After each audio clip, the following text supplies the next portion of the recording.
श्वेता के साथ आपने लॉगिन किया है one India Hindi YouTube channel. देश में इस बार राष्ट्रपति चुनाव होना है।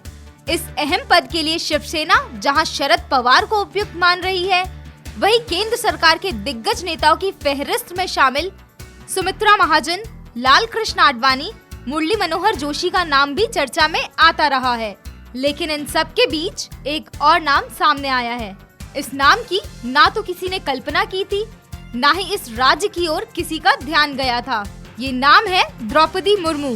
झारखंड जैसे विकासशील राज्य की मौजूदा राज्यपाल द्रौपदी मुर्मू का नाम इस दौर में शामिल होना ही झारखंड और ओडिशा वासियों के लिए किसी जश्न से कम ना होगा।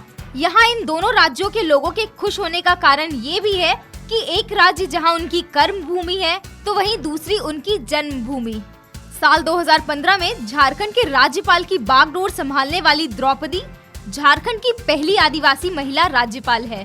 उनके नाम महज यही खिताब नहीं है, बल्कि वे ओडिशा की पहली ऐसी नेता है जिन्हें किसी राज्य का राज्यपाल नियुक्त किया गया है। लंबे समय तक उन्होंने ओडिशा में बतौर विधायक और राज्य सरकार में मंत्री के तौर पर काम किया है।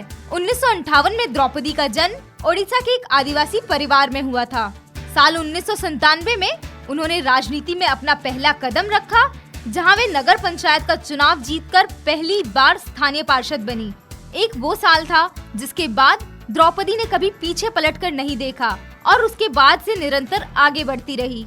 राजनीति में सालों का अनुभव लेने वाली द्रौपदी ने शुरुआत बतौर पार्षद की थी, लेकिन आज वे राष्ट्रपति पद की दावेदार मानी जा रही हैं। ये खबर केवल उनके लिए ही नहीं, बल्कि झारखंड, ओडिशा समेत पूरे देश की महिलाओं और खास तौर पर आदिवासी महिलाओं के लिए एक अभूतपूर्व मिसाल है। द्रौपदी मुर्मू की एक और खासियत है जो आपको राजनीति में इनका कद दिखाएगा।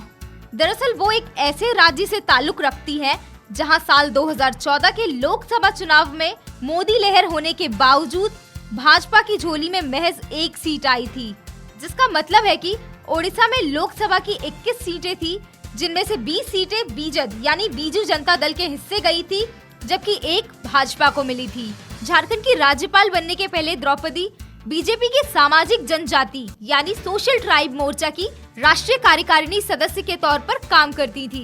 यूँ तो द्रौपदी के लिए किसी राज्य का राज्यपाल बनना ही अपने राजनीतिक सफर का एक बड़ा पड़ाव होगा, लेकिन अब जब उनका नाम राष्ट्रपति दावेदारों के शीर्ष 5 में शामिल हो चुका है, तो माना जा सकता है कि अभी उन्हें अपने राजनीतिक जीवन में कुछ और शिखर भी छूने हैं। साफ सुथरी राजनीतिक छवि के कारण ही द्रौपदी मुर्मू का नाम इस रेस में शामिल किया गया है। हालांकि इनके कुछ अन्य कारण भी है, जिसमें बाबरी विध्वंस मामले में सुप्रीम कोर्ट द्वारा भाजपा के वरिष्ठ नेता मुरली मनोहर जोशी और लाल कृष्ण आडवाणी पर आपराधिक मामला चलाए जाने के निर्देश शामिल है। जब तक कोर्ट ने यह फैसला नहीं सुनाया था, तब तक मुरली मनोहर जोशी और लाल कृष्ण आडवाणी इस पद के प्रबल दावेदार माने जा रहे थे। इससे पहले महिला और अच्छी छवि के चलते विदेश मंत्री सुषमा स्वराज भी दौड़ में शामिल थी, लेकिन सेहत के हवाले से उनकी दावेदारी कमजोर होती जा रही है। दलित और दक्षिण के नाम पर केंद्रीय मंत्री वेंकैया नायडू भी इस दौड़ में है, लेकिन उनके नाम पर विपक्ष की सहमति मिल पाएगी, इसे लेकर भाजपा संदेह में है। इन परिस्थितियों में द्रौपदी मुर्मू की दावेदारी और अधिक मजबूत हो चली है।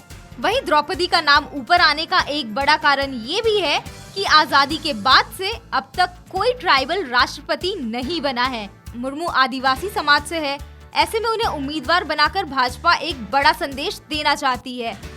मालूम हो, मौजूदा राष्ट्रपति प्रणब मुखर्जी का कार्यकाल इसी साल जुलाई में खत्म होना है, जिसके बाद राष्ट्रपति चुनाव संपन्न कराए जाएंगे।